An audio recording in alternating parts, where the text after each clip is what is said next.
5 বছর হয়ে গেছে ওর সাথে আমি রিলেশন করি। আমার বাড়িতে যাইতো তখন ওর সাথে আমার ফিজিক্যাল সম্পর্ক হইতো, শারীরিক মেলামেশা সবসময় হইতো যখন ও আমার সাথে দেখা করতে যাইতো। 5 বছরের প্রেম এখন অস্বীকার করছে প্রেমিক মেহেদী হাসান। বিয়ের দাবিতে প্রেমিকা রুমা প্রেমিকের বাড়িতে অবস্থান করলেও মারধর করে তাড়িয়ে দেওয়া হয় তাকে। এমনই ঘটনা ঘটেছে ভোলার চরফ্যাশন উপজেলার দুলারহাট থানা নুরাবাদ ইউনিয়নে। ভুক্তভোগী কিশোরী রুমা 6ষ্ঠ শ্রেণীতে পড়ার সময় 8ম শ্রেণীতে পড়ুয়া মেহেদী হাসানের সাথে প্রেমের সম্পর্ক গড়ে ওঠে। ঈদের পর গত 9 জুন রুমা বিয়ের দাবিতে মেহেদীর বাসায় যায়। সেখানে মেহেদীর পরিবারের সদস্যরা রুমাকে শারীরিক নির্যাতন করে ঘর থেকে বের করে দেয়। খবর পেয়ে ঘটনাস্থলে গিয়ে রুমাকে উদ্ধার করে দুলারহাট থানা পুলিশ। রুমাকে উদ্ধার করে চিকিৎসার জন্য উপজেলা স্বাস্থ্য কমপ্লেক্সে ভর্তি করানো হয়। প্রেমিক মেহেদী হাসান নুরাবাদ ইউনিয়নের 5 নং ওয়ার্ডের আলাউদ্দিন মাস্টারের ছেলে। প্রেমিকা রুমা বেগম একই ইউনিয়নের 6 নং ওয়ার্ডের মৃত শাহী আলমের মেয়ে। প্রেমিক মেহেদী তার দূর সম্পর্কের মামাতো ভাই। ও আমার সম্পর্কে মামাতো ভাই হয়। এই ছেলে মেহেদী হাসান মাহফুজ, ওর বাবার নাম হচ্ছে আলাউদ্দিন। যখন ও ক্লাস 8-এ আর আমি তখন ক্লাস 6-এ, তো একদিন ও যখন ক্লাস 8-এ অ্যাডমিশন দিবে, মানে পরীক্ষা এক্সাম হয়েছে, ফাইনাল এক্সাম, তখন ওর ঘরে আমি গেছিলাম। যাওয়ার পরে ও আমার সাথে ফিজিক্যাল সম্পর্কে জড়ায় গেছে। ফার্স্টে ফিজিক্যাল সম্পর্কে জড়ায় গেছে, তারপর হচ্ছে আমি ওর সাথে আস্তে আস্তে কথা বলতে বলতে অনেক গভীরে চলে গেছি। 5.5 বছর হয়ে গেছে ওর সাথে আমি রিলেশন করি। ও আমার সাথে যতদিনই দেখা করতো, যতদিনই থাকতো, বা যতদিন ওর সাথে আমার কথা হইতো, ও আমার বাড়িতে যাইতো, তখন ওর সাথে আমার ফিজিক্যাল সম্পর্ক হইতো, শারীরিক মেলামেশা সবসময় হইতো যখন ও আমার সাথে দেখা করতে যাইতো। আমি যখন ঢাকা গেছিলাম, ঢাকা যাওয়ার পরে ও তখন আমার সাথে ছিল। ঢাকা যাওয়ার সময় সকাল থেকে সন্ধ্যা পর্যন্ত ও আমার সাথেই থাকতো, তখন ওর সাথে আমার মেলামেশা হয়েছিল। তো ঢাকা থেকে আমি দেশে আসছি, ও আমাকে নিয়ে আসছে, তখন হয়েছে। আবার দেশ থেকে আমি যখন গেছি, ঢাকাতে নিয়ে গেছে, ও আমারে নিয়ে গেছে, তখনও হয়েছে। এই শারীরিক সম্পর্কে হয়েছে। আর আজকে হয়েছে মূলত ও আমাকে, আমার একটা রিপোর্ট ছিল, মেডিকেল রিপোর্ট ছিল, ওইটা নিয়ে ওর বাসায় যাইতে বলছে। বাসায় আমার মেডিকেল রিপোর্ট ছিল একটা, তো ও আমাকে বলছে যে ওইটা নিয়ে তুমি বাসায় আসো। ওদের বাসার ওইখানে একটা ব্রিজ আছে, ওইখানে বলে যে ওইখানে যাইতে। তো আমি আমার ঘর থেকে মেডিকেল রিপোর্টটা নিয়ে ওর কাছে গেলাম। যাওয়ার পরে ও আমাকে ওর ঘরে নিয়ে গেছে। ঘরে নিয়ে যাওয়ার পরে ও যায় শুয়ে পড়ছে। শুয়ে যাওয়ার পরে ওর কাছে গিয়ে আমি বললাম যে কি তুমি আমাকে ঘরে কেন আনছো, ঘরে কেন আনছো? তখন ও আমার শরীরে টাচ করছে। টাচ করার পরে তখন আমি বললাম, হঠাৎ করে ওর ভাই চলে আসলো। ভাই চলে আসার পরে ওর ভাই ওর আম্মুকে ডাক দিল। ওর আম্মুকে ডাক দেওয়ার পরে ওর আম্মু এসে আমার গলায়, আমার ওড়না দিয়ে আমার গলায় ফাঁস দিয়ে ধরছে। ফাঁস দিয়ে ধরার পর ওর ভাইও আমাকে মারছে, ওর আম্মুও মারছে, সবাই মারছে। পরে আমি যখন আমার বাসায় কল দিছি, ওই টাইমে আমার ফোনটা নিয়ে মেহেদী ভেঙে ফেলছে। তারপর ওইখানে অনেক লোক গেছে, লোক যাওয়ার পরে ওইখানে পুলিশও গেছিল। পুলিশ যাওয়ার পরে পুলিশে বলছে যে এখানে না বসে আমরা থানায় গিয়ে বসি। তো থানায় গেলাম। থানায় যাওয়ার পরে পুলিশ অনেক, ওদের প্রথমে তো ওদের কথা শুনছে, তারপর আমাদের ডাকা হয়েছে। ডাকার সময় পুলিশে আমাদের, মানে আমার ফুল কথা শুনতে চায় নাই, আমার কোনো কথা শুনতে চায় নাই।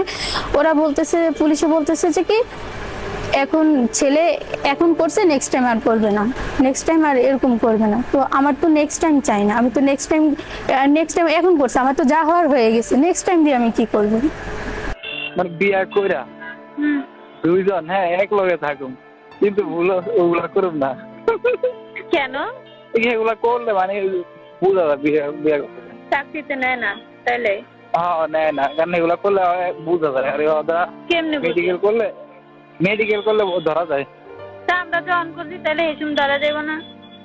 হ্যাঁ তুমি এখনই করো, তারপর বিয়া কইরা যদি রাখো তাহলে আর করবে না। প্রতিদিন কয়বার রুমা এদিকে আয়ো।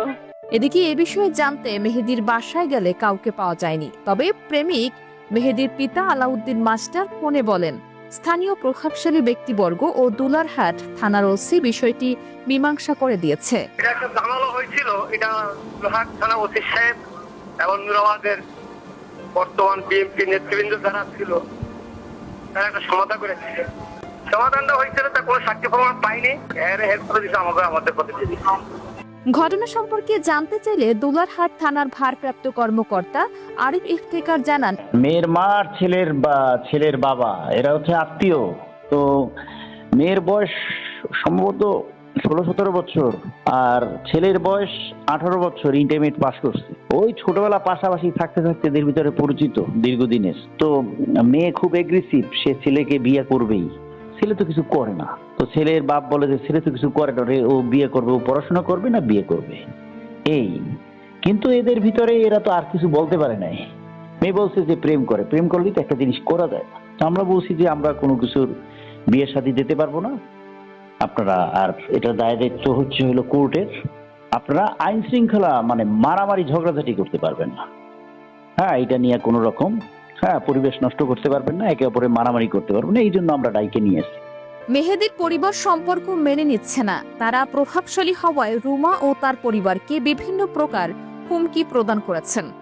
ছোট মেয়েটার লাগে এই মেয়েদের লাগাই যে 5টা বছর সম্পর্ক, আমি মেয়েটা বিয়ে দেওয়ার জন্য অনেক চেষ্টা করছি, আমি মেয়েটা বিয়েও দিতে দেয় না এরা। কিন্তু কাল আমার আপন খালাতো ভাই লাগে আমার অনেক অত্যাচার অপমান করছে এই মেয়ের জন্য। করার পরে দিয়ে আমি বাবারে আমি মেয়ের অনেক শাসন করছি, শাসন করার পর আমি মেয়ে বিয়ে দিতে পারি নাই। আজকে সে আমার ঘরে মেয়েটা আমার দংশন করছে। আমি একা ঘরে ছিলাম, একার কাছে আমি বিচার পাই নাই।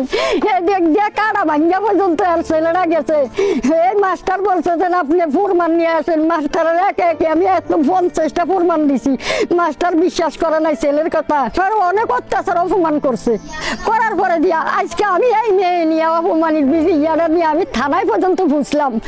বাবা আমি থানায় পর্যন্ত বিচার পাইলাম না, তাহলে একটা মেয়ের একটা ছেলে যদি এত দংশন করে বাবা আমি কিভাবে মেয়েগুলো সহ্য করব। মেহেদির মা রুমার গলায় ওন্না পেঁচা ধরে রাখছে, মেহেদির দাদি বকাঝকা করছে, মেহেদির ছোট ভাই ওরে স্যার নিয়ে মারতাছে, ঠিক আছে।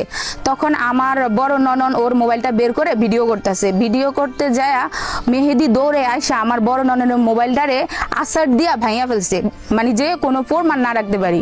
রুমা জানান মেহেদির সাথে তার বিয়ে না হলে সে আত্মহত্যা করবে। আমি চাই ও আমাকে বিয়ে করুক, আমাকে কেউ বিয়ে করবে না, কেউ না, আমাকে কেউ বিয়ে করবে না। আমি চাই না কে বিয়ে করবে একটা মেয়েকে।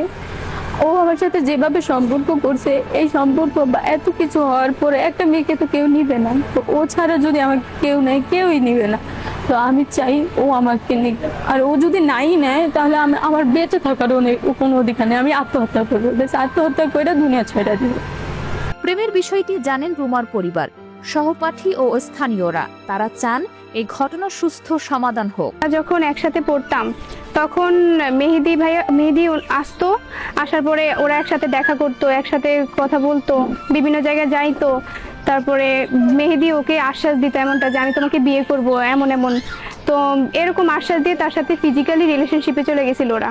এখন তিনি পল্টি নিতেছে যে তার সাথে কোনো সম্পর্ক ছিল না বা এরকম কিছু না। তো এটা কি আসলে ঠিক? এটা তার সাথে প্রতারণা করছে।